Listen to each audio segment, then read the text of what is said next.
La semana pasada, el libro Las cenizas del cóndor, del escritor uruguayo Fernando Butazzoni, quedó nominado para el Premio Vargas Llosa de novela, junto a otros 10 trabajos de narradores de España y de Latinoamérica.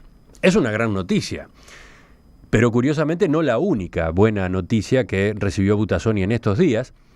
A comienzos de mes se confirmó que Las cenizas del cóndor había ganado el Premio Internacional Honorífico José María Arguedas, que entrega cada año Casa de las Américas en Cuba a los libros más relevantes de América Latina y el Caribe.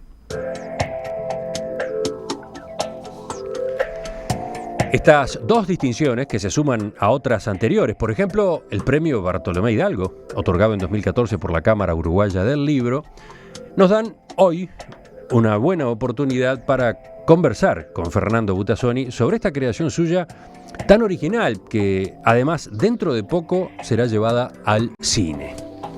¿Cómo definirla? ¿Un reportaje periodístico o una novela de espionaje? ¿Cómo hizo para combinar una trama entretenida y estremecedora con un retrato minucioso de lo que fue la coordinación represiva que unió a las dictaduras del Cono Sur en los años 70? Bueno, de esos y otros temas es que vamos a conversar con Fernando, a quien habitualmente escuchamos en otro espacio del programa, La Mesa de Perspectiva, y sobre todo los jueves. Hoy está acá un poco más temprano. ¿Qué tal, Fernando? Buen día. Buen día, Emiliano. Muchas gracias por la invitación para hablar de estos temas fuera del ámbito natural de la mesa de los jueves, ¿no? Sí. Tan querida por mí. No, claro, valía la pena. En primer lugar, saber cómo recibiste estas noticias, cómo te llegaron. Bueno, con sorpresa, me llegaron de la manera más administrativa que se puede imaginar.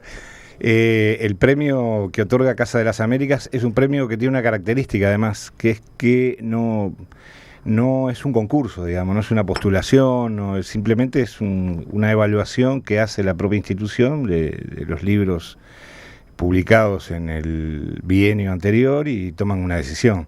Yo no tenía ni idea de que tuviera algún tipo de... O sea, tú no te presentaste. No, claro. no, para nada. Es más, creo que no hay mecanismo de presentación.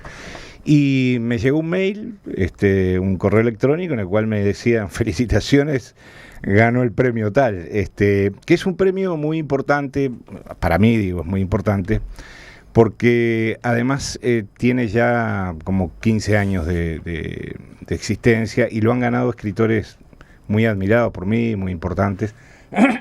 Entonces, eso sumado a que es un premio internacional, en el cual se consideran un montón de libros de todo el ámbito latinoamericano, me resultó, bueno, una gran noticia, ¿no? Me pareció una distinción enorme, realmente. Y en el otro caso, el premio Vargas Llosa de novela, bueno, ¿esa la esperaba? Ahí sí el libro había sido candidateado.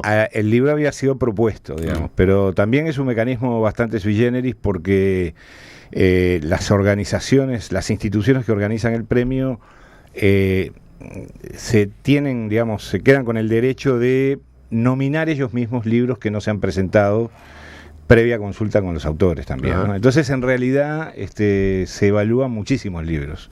De hecho, el secretario de la Academia, de la Real Academia, que fue el que presentó, digamos, estas candidaturas, contó que hacía 9 meses que estaban evaluando libros, muchos de ellos presentados, creo que eran 250 y pico, y otros muchos que en realidad los autores no se habían presentado por distintas consideraciones, nadie las conoce, ¿no?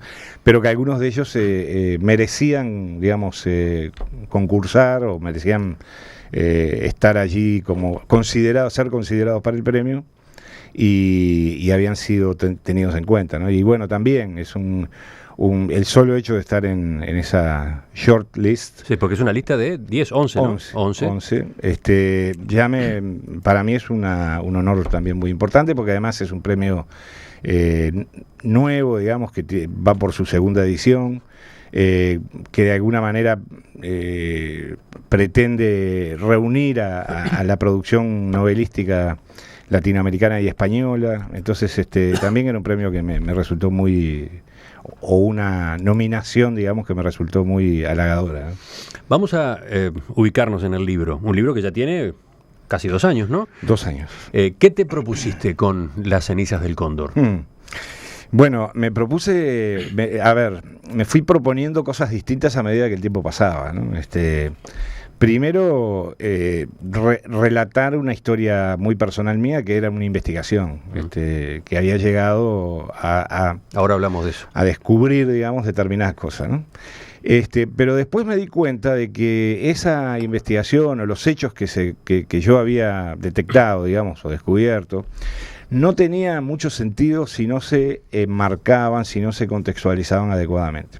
Entonces me puse a investigar y a estudiar y descubrí que en realidad hay mucha literatura sobre la represión en los años 70 en el Cono Sur, mucha literatura sobre la Guerra Fría en esos años, pero no había, era muy fragmentada y muy sectorizada. Por ejemplo, hay muchos libros sobre la dictadura argentina y el Plan Cóndor. Hay muchos libros sobre el golpe de Estado de Pinochet y la represión posterior, el proceso político de Pinochet. Hay muchos libros sobre la injerencia soviética, digamos, en América Latina en los años 60 y 70. Pero eran libros muy puntuales, muy focalizados, y no eran libros que mostraran lo que yo me pareció detectar y después confirmé plenamente, que ahí todos bailaban el mismo tango, ¿no? Había una estructura ahí y una especie de encaje entre todas esas historias que se expresaban en muchas historias particulares. Una de ellas era la que yo conocía, pero después descubrí muchísimas otras, o varias otras, que por supuesto no están en el libro, que no hacen más que confirmar eso, que es como, había como una especie de efecto mariposa en esa época, ¿no? Es decir, un episodio puntual era el resultado de cosas que habían ocurrido antes en Europa o en Estados Unidos, en lugares insospechados. Esta historia en particular transcurre en 3 países.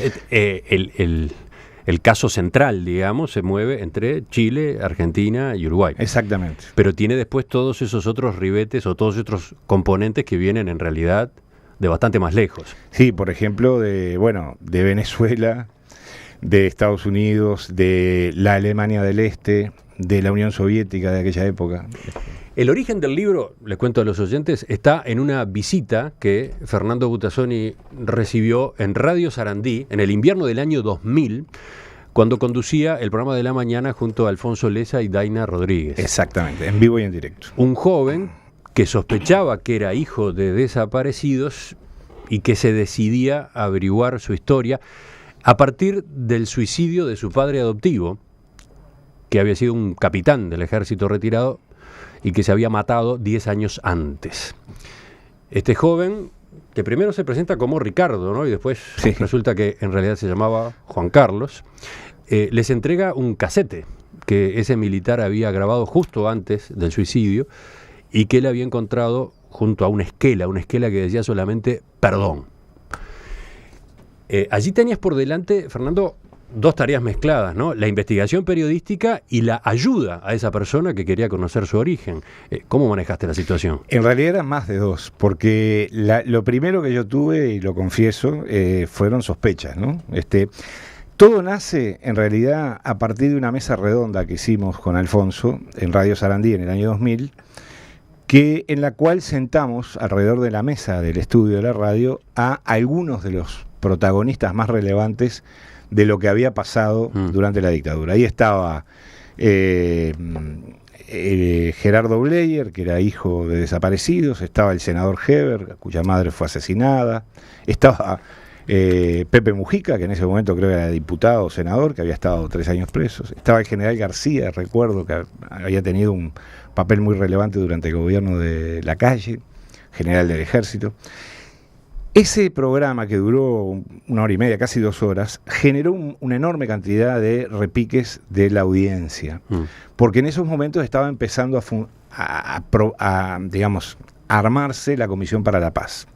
O sea, estábamos en el comienzo del gobierno del doctor Jorge Valle. El comienzo de Valle. Y allí, entre las muchas llamadas que aparece esta llamada. Es decir, que de alguna manera el trabajo en la radio y la difusión del pensamiento de los que allí estaban generó que este chiquilín, este muchacho, se animara muy tímidamente al principio, se animara a arrimarse a ver si sus sospechas podían ser confirmadas, ¿no? Pero eso a mí me generó también la sospecha de que eso podía ser una operación de inteligencia para desprestigiar a la radio, desprestigiarme a mí, desprestigiar el programa, en fin, no sé, para qué, no lo sabía bien.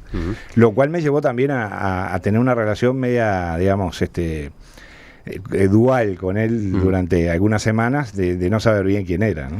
Aquel trabajo, tú lo decís en algún momento, desbordaba tus posibilidades. Totalmente, sí, totalmente, porque bueno, yo creo que aquel trabajo desbordaba las posibilidades de cualquiera, es decir, no había ninguna chance de contratar una empresa, una agencia de investigación, ni tampoco de arrimarse a alguna institución que ayudara, porque en realidad cada uno tenía su propia agenda, ¿no?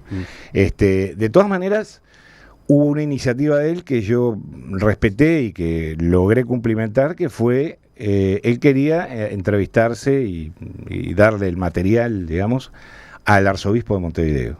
De manera tal que hicimos las gestiones correspondientes y fuimos a ver a Monseñor Cotuño, ¿no? En el libro tú contás que mientras tenías ese asunto entre manos, la dirección de la radio resolvió el levantamiento del programa y queda sugerido allí que una cosa estuvo relacionada con la otra. ¿Qué pasó? Bueno, no lo sé. Nunca lo pude probar de ninguna manera. Es una sospecha que a mí me queda, pero bueno, la verdad es que no, tampoco le puedo preguntar a nadie, porque todos a los que les podría preguntar no tengo ninguna certeza de que me iban a decir la verdad, ¿no? Así que tú te quedaste sin trabajo y sin embargo decidiste continuar con esta investigación. Y no tenía otra, ¿no? ¿Cómo fue eso? Lo que pasa es que en el medio surge la posibilidad real de entrevistarme con la madre de este muchacho, la madre adoptiva de este muchacho, que él sospechaba que era hijo de desaparecidos, ¿no? Aurora. Con Aurora Sánchez. Y de esa entrevista con ella surge la primera gran sorpresa de la investigación, ¿no? La más, yo diría que el gran disparador de la investigación, que yo lo voy a decir además, porque una característica que tiene el libro, que yo me lo propuse además, no es casual, era no hacer trampas con los lectores, ¿no? Es decir, contar la historia de entrada, y que después el cómo ocurrieron los hechos fuera, o no fuera, digo, el elemento de interés de la lectura. Es decir, no me parecía ético, no me parecía honesto andar haciendo suspense con lo que iba pasando. Bueno, esta era una duda que yo tenía a propósito de esta entrevista. Sí. El nudo de este libro es un caso de desaparecidos, pero muy complejo y diría relativamente original para toda la lista que ha ido acumulándose. Tú, al aire, y pensando en el público que todavía no leyó el libro, ¿vas a explicar cómo es esa historia? Sí, porque, te repito, creo que si uno lee las primeras, no sé, 40 o 50 páginas del libro, ya tiene todo el panorama claro. Es más, un conocido escritor mexicano me dijo, después que leí la página, creo que es 90, una cosa así, me pregunté, ¿y ahora cómo sigue esto, no? ¿Cómo va a ser? Y lo impresionante es que sigue, que el libro sigue y que te tiene enganchado, ¿no? Porque lo interesante, repito, no es acá no hay quién fue el asesino, sino cómo ocurrieron los hechos, ¿no? Sí. Y además fueron hechos reales que absolutamente verificables. El gran disparador, te decía, fue que yo logré entrevistarme con la madre de este muchacho, y a partir de eso yo descubrí que ella no era la madre de adopción de él, sino que era su madre biológica. Es impresionante. Sí. Es impresionante. Entonces, a partir de eso efectivamente las sospechas del joven Juan Carlos eran correctas. Él era hijo de desaparecidos, pero la madre estaba ahí. La madre era la que se suponía que era la madre adoptiva. Esa era la madre real, que estaba casada con un militar de la época de la dictadura, un represor además. Sí. Y el desaparecido, en todo caso, era el padre biológico, que en esta historia es un joven chileno. Exactamente.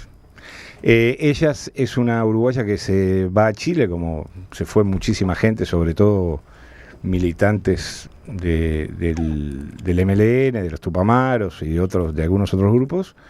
Y allí el golpe de Estado la sorprende en una situación muy delicada, porque durante los días que siguieron al golpe de Estado de Pinochet, el ser uruguayo y joven era prácticamente un sinónimo de muerte, ¿no? Entonces ella se decide a huir de Chile y se va para la Argentina. Pero se va para la Argentina embarazada. Ella estaba embarazada de un chileno con el cual había tenido una relación en los últimos meses, digamos, del gobierno de Allende y en los primeros meses después del golpe de Estado, ¿no? Y en realidad esa situación personal, que era una mujer muy joven además en ese momento, es la que provoca su embarazo, que ella decida de cualquier manera tratar de abandonar Chile, cuando ya la dictadura de Pinochet estaba apretando las tuercas muy fuerte en todo el país y era muy difícil moverse, ¿no? Una mujer sola, sin dinero, sin documentos.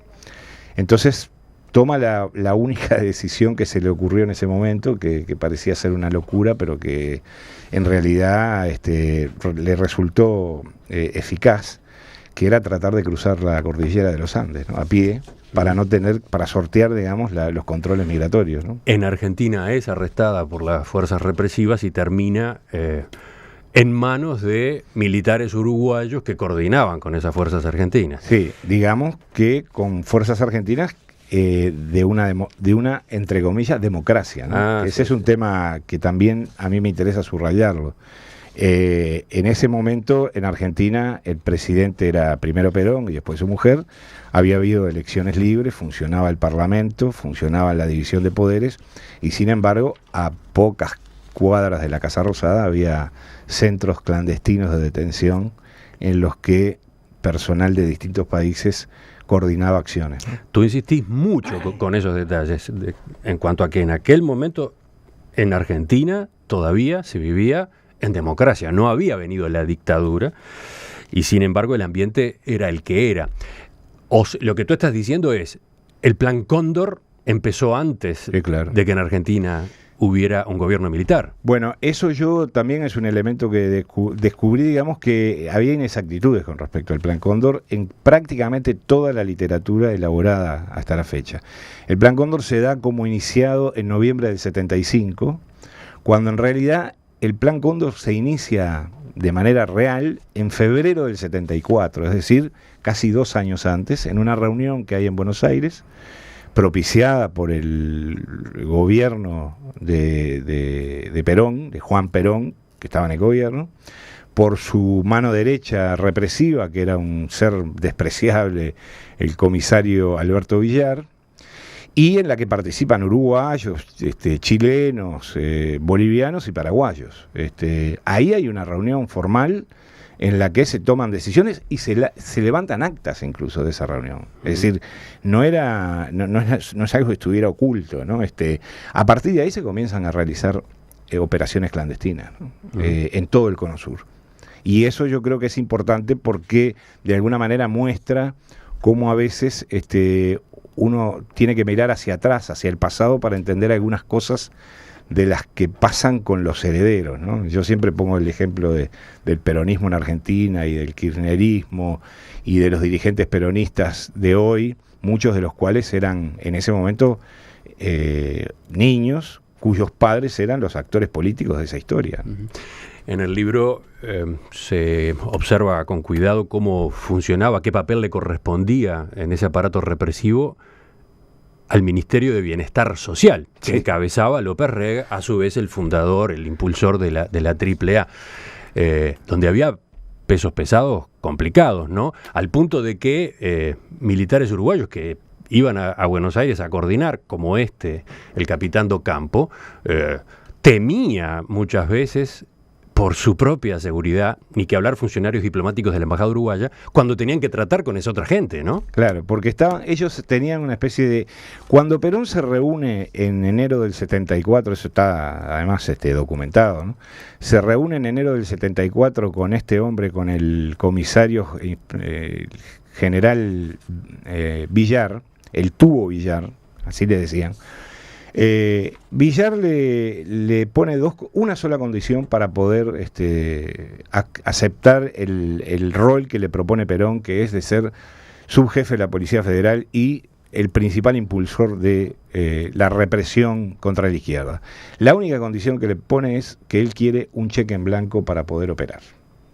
Y ese cheque en blanco se convierte rápidamente, al cabo de semanas, en el funcionamiento de bandas paramilitares que después terminan conformando la AAA, ¿no? Digamos, que terminan siendo parte de la AAA, ¿no? Volviendo a lo que estábamos conversando, ¿cómo fue tu trabajo? ¿Cómo encaraste el trabajo ese gigantesco con el que te encontraste? Estabas hablando de tu reunión con Aurora Sánchez, la madre del joven que había ido a hablar con ustedes a la radio. Buena parte de tu tarea consistió en ganarte la confianza de ella. Bueno, ganarte la confianza, entre comillas, derribar muros que ella ponía. Exacto. Por lo menos llegar a poder entender o a recibir una versión de ella de lo que había pasado, ¿no? Ella era una mujer, es una mujer, por razones obvias, muy poco, ¿cómo decirlo?, muy poco sociable, muy poco conversadora. Tenía, en ese momento todavía tenía miedo. Habían pasado muchos años del final de toda esa etapa militar y de represión, pero todavía tenía miedo.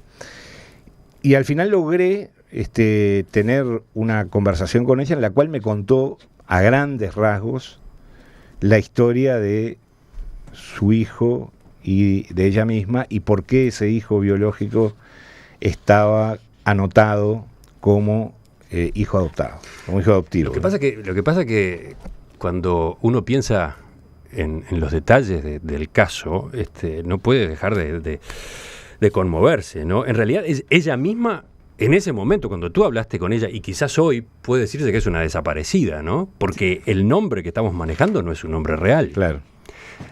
El nombre real está escondido.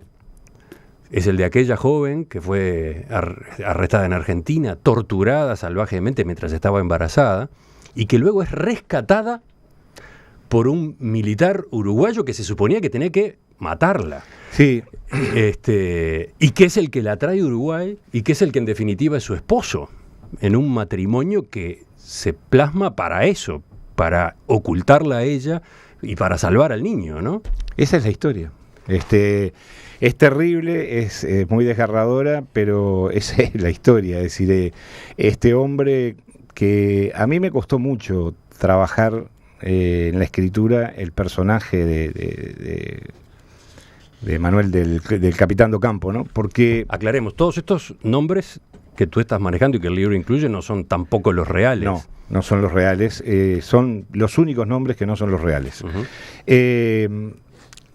El Capitán Docampo para mí fue muy difícil de trabajar como personaje de este libro por varios motivos. Primero porque estaba muerto, segundo porque había sido de manera confesa de su propia pluma, digamos, un torturador, y tercero porque había tenido gestos de gran honestidad y de gran valentía, también, digamos, documentados. Entonces, uno se enfrenta a dilemas morales que a mí me parecía que no tenía mucho valor esos dilemas morales si los resolvía yo. Es decir, yo creo que esos dilemas morales a los que me enfrenté yo, mi tarea era transmitírselos a los lectores del libro y que cada uno se los planteara, porque creo que es uno de los elementos que hacen a la vida de nuestra sociedad también, o de nuestras sociedades, porque lo mismo pasa en Chile, en Argentina, en Brasil, en Paraguay, ¿no? En muchos países. Cuando tú decís que cuando hablaste con ella, cuando lograste tener la primera reunión con Aurora, año 2000 y poco, sí, ella todavía tenía miedo por muchas razones, por ella misma, porque su historia estaba en las sombras, y por lo que había sido su esposo, porque su esposo había traicionado, entre comillas, a las Fuerzas Armadas de la época, al mandato que tenía de las Fuerzas Armadas, pero lo que había hecho para salvar a Aurora no era conocido. O sea que, de algún modo, podían caerse de golpe una cantidad de naipes de aquel castillo, ¿no? Claro, porque hubo varios, por decirlo de alguna manera, varias ilicitudes cometidas por ellos para lograr su objetivo, que era, de alguna manera, volver a la vida pública a Aurora y a ese niño, ¿no? Uno de ellos fue contar una historia con la complicidad, que eso no se detalla en el libro, con la complicidad de los padres de él, que eran del interior, contar una historia acerca del niño abandonado, que se lo habían dado de bebé, que habían logrado inscribirlo tarde porque había problemas de papeles, etcétera. Bueno, construyen documentos que son facilitados de manera falsa, etcétera, hasta que logran inscribirlo, ¿no? Varios años después de estos episodios. Entonces, ese niño inscripto como con nombre, digamos, con una identidad que no era la real, porque aparecía como hijo adoptivo de ella, lógicamente cuando pasan los años se va haciendo preguntas él mismo y termina poniendo a su madre en la situación menos esperada, que era plantearle su sospecha de que él podía ser hijo de desaparecido, ¿no? Sí. Lo impactante de todo esto es que toda aquella operación que ellos armaron, el militar y Aurora, funcionó en definitiva a la perfección. Pero terminó siendo para ellos mismos, en sus propios interiores, un secreto difícil de manejar, imposible de manejar, ¿no? Un secreto intolerable. Tan intolerable que provoca la muerte de él, ¿no? Porque él se suicida a partir de eso. Basada en un hecho real, una estremecedora historia de amor y solidaridad es el hilo conductor de esta poderosa narración que recorre la vida de un joven uruguayo que sospecha ser hijo de prisioneros políticos desaparecidos durante la dictadura y cuyo padre de adopción, un capitán del ejército, se suicida tras dejar un duro testimonio de su paso por los servicios secretos.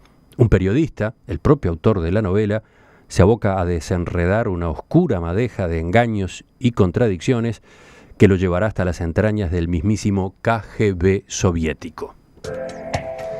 Así dice la contratapa de Las cenizas del cóndor, el libro de Fernando Butazzoni, que en estos días recibió 2 distinciones. Quedó nominado para el premio Vargas Llosa de novela junto a otros 10 trabajos de narradores de España y Latinoamérica. Y por otro lado se apresta a recibir el Premio Internacional Honorífico José María Arguedas, que entrega cada año Casa de las Américas de Cuba los libros más relevantes de América Latina y el Caribe. Con su autor, Fernando Butazzoni, escritor, guionista, periodista, tertuliano. Sí, señor. Estamos conversando esta mañana en la entrevista central de En Perspectiva.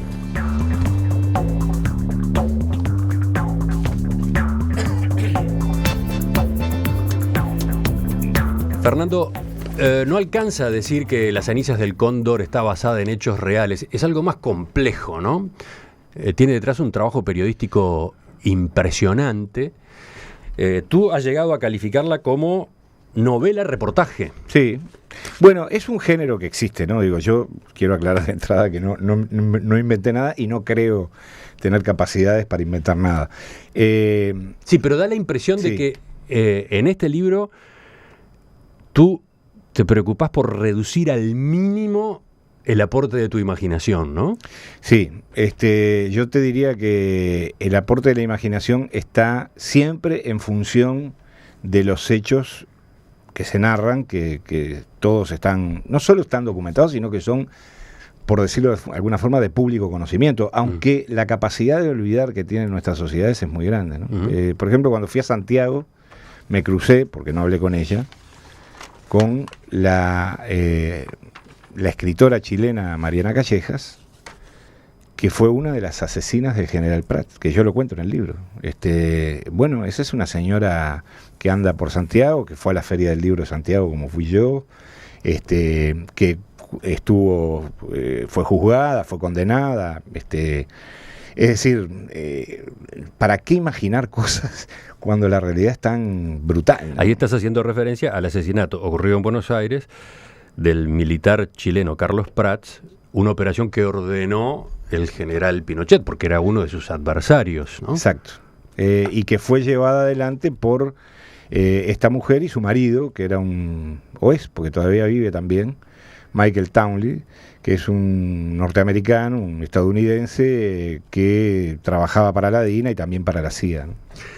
Para el lector, a partir del título del libro, es esperable que en la trama aparezcan las dictaduras de Uruguay y de Chile, bueno, quizás incluso aquel gobierno peronista, el final del gobierno peronista de Estela Martínez de Perón, también que se mezcle la CIA, pero puede sorprenderle el protagonismo que tú le das a la KGB, incluso con varias situaciones que transcurren lejísimos, en distintos lugares de lo que entonces era la Unión Soviética, por ejemplo, rincones congelados de Siberia. ¿Por qué metes a la KGB en este baile? Bueno, porque la KGB tuvo que ver, ¿no? Es decir, tuvo que ver con la historia concreta, para mi sorpresa, con la historia concreta de Aurora, pero después investigando me encontré con que el KGB tuvo que ver fuertemente con algunos episodios que ocurrieron, que podían no haber ocurrido, o que no ocurrieron, que podían haber ocurrido. La URSS tuvo una actitud muy ambigua ante los hechos aquellos de represión política que se vivían en Argentina en el año 74, por ejemplo. Ambiguo por decirlo elegantemente, ¿no? Es decir, la Unión Soviética tenía una permanente evaluación de qué hacer, si ayudar a los perseguidos que eran cazados como ratones o hacer negocios con trigo con Argentina. La Unión Soviética llegó a tener en el seno del gobierno de Perón a uno de sus agentes, como ministro de Economía, nada menos, que fue el que, digamos, de alguna manera organizó toda esa estructura de cooperación económica entre Argentina y la Unión Soviética. Recordemos el nombre. José Bergelvar. Era un polaco pobre que llegó como inmigrante a la Argentina, un gran negociante, un tipo de grandes habilidades, que logró construir una fortuna, se hizo presidente de los pequeños empresarios argentinos, se vinculó al peronismo y, conclusión, que yo no sé por qué vía, pero en el año 73 Perón lo nombra su ministro de Economía. Y después quedó lo suficientemente, digamos, claro, por decirlo de alguna forma, pese a las desmentidas de la familia, etcétera, que él desde el año 1956 había estado, digamos, en función o al servicio de los intereses soviéticos en la Argentina. A partir de la KGB es que surge uno de los personajes de la novela, Katia Liechman, o María Eugenia, porque utiliza los dos nombres, este agente de la KGB que se instala en Buenos Aires en abril del 74, cuando todavía gobernaba María Estela Martínez de Perón. Existió, esa mujer existió. Existe. Bueno, existe. Tú llegaste a ubicarla muchos años después, cuando vivía con otro nombre, en un rincón de Venezuela.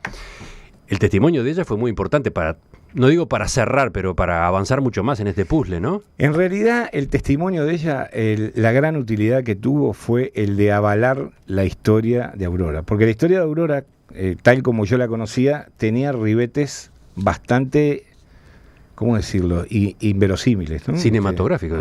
Sí, claro. Son como de un guión de cine, pero eran absolutamente verdaderos esos detalles. Sí, hasta a tal punto de que muchos detalles verdaderos los tuve que quitar porque le daban aún más inverosimilitud a la historia, ¿no? Es decir, tuve que atemperar un poco la historia en sus detalles para poder generar una, digamos, una sensación en el lector de que lo que se estaba contando no solamente era verdadero, sino que además había ocurrido tal y como se contaba, ¿no? Entonces, el testimonio que yo encuentro, digamos, 30 años después o 35 años después a esta señora, de alguna manera la gran utilidad que tuvo fue la de terminarme de confirmar detalladamente toda la historia, ¿no? ¿De qué estamos hablando? Estamos hablando de una agente de la KGB instalada en Argentina que discrepa con la forma como la Unión Soviética está manejando esa situación, a la que le cuesta cumplir con las órdenes que recibe, porque ella se subleva ante la violencia desatada, sobre todo violencia frente a militantes de izquierda, por ejemplo, pero que termina teniendo una relación con este capitán del ejército uruguayo que iba a Buenos Aires como correo entre los dos aparatos represivos, y a partir de esa relación termina colaborando para salvar a Aurora de la muerte, ¿no? De ahí es de donde surge el vínculo entre Aurora y Katia, ¿no? Es por eso, es tan enredado todo. Claro, bueno, pero es como fue, digo. Es decir, también era bastante frecuente, ocurrió en Argentina y en muchos otros países. Es más, tiene hasta un nombre la técnica, ¿no? Le llaman la técnica Romeo, que consiste básicamente que los infiltrados en otros países, con otros nombres, establezcan vínculos afectivos con personas del medio, digamos, como forma de aquerenciarse, de asentarse, de conseguir información, de facilitar su vida, que eran vidas muy difíciles, muy duras, en condiciones de clandestinidad totales, ¿no? Con otro nombre, con otra fachada, con otra nacionalidad, con otro idioma que no era el suyo, su lengua materna. Entonces, esta mujer, que en realidad nunca fue una agente operativa, digamos, fue más bien una analista, que esa es otra cosa interesante, que fue enviada además como una especie de contrachequeo de lo que hacían los espías formales, digamos, en Buenos Aires, ¿no? Es decir, fue enviada de manera independiente para que ella diera una versión que algunos esperaban que fuera distinta de la que daban los demás agentes soviéticos en Argentina, ¿no? Pero bueno, de eso está lleno la historia de estos años. Hay un libro que es impresionante del que fuera director de la policía secreta en Alemania del Este, de Markus Wolf. El libro lo escribió él mismo, es una autobiografía, ya murió, se llama El hombre sin rostro, y creo que se puede conseguir en las librerías, y él cuenta detalladamente decenas de estos casos, digamos, de agentes que son implantados en el exterior.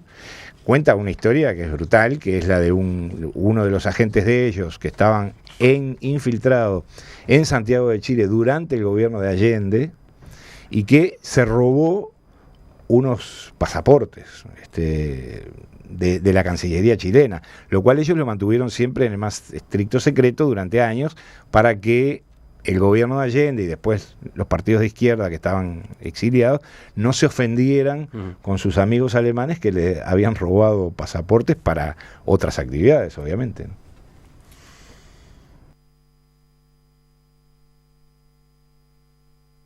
En perspectiva, da que hablar. Fernando, mañana viajás a La Habana a recibir el premio de Casa de las Américas. Al regreso te va a tocar la dulce espera, ¿no? Esperar a abril, cuando se lauda el premio Vargas Llosa de novela. Mientras tanto, continúa la preparación de la película basada en Las cenizas del cóndor. ¿Cómo viene ese otro proyecto? Bueno, los proyectos de cine y de productoras independientes, es decir, todos los que no sean de grandes estudios o de grandes productoras, son siempre proyectos muy laboriosos, muy difíciles de parir, ¿no? De todas maneras, se está avanzando, estamos trabajando en el guión, en fin, hay creo que 4 productoras que están metidas en esta empresa, en este proyecto. Yo estoy muy conforme, creo que se va avanzando bien. Veremos en qué termina, ¿no? Yo, en materia de cine, suelo ser muy escéptico porque la mayoría de los proyectos cinematográficos no terminan concretándose. Pero ya tenés experiencia en cine. Sí, yo diría que una interesante experiencia en cine, ¿no? He escrito unos cuantos guiones. La más reciente es Clavo de Dios. Clavo de Dios, que digamos, fue una experiencia muy linda por un lado y también muy traumática por otro, porque generó un montón de discusiones, polémicas, acusaciones, que a mí realmente me sacaron un poco del foco y que a la película la ayudaron a promocionarse, pero a mí no me ayudaron demasiado en mi tranquilidad espiritual, ¿no? Fernando, felicitaciones entonces, suerte con los trabajos que vienen por delante. Y nos reencontramos dentro de unos días. Sí, supongo que la semana que viene, en la Mesa de los Jueves. En la Mesa de los Jueves. Bueno, muchas gracias por la invitación, ha sido un gusto enorme.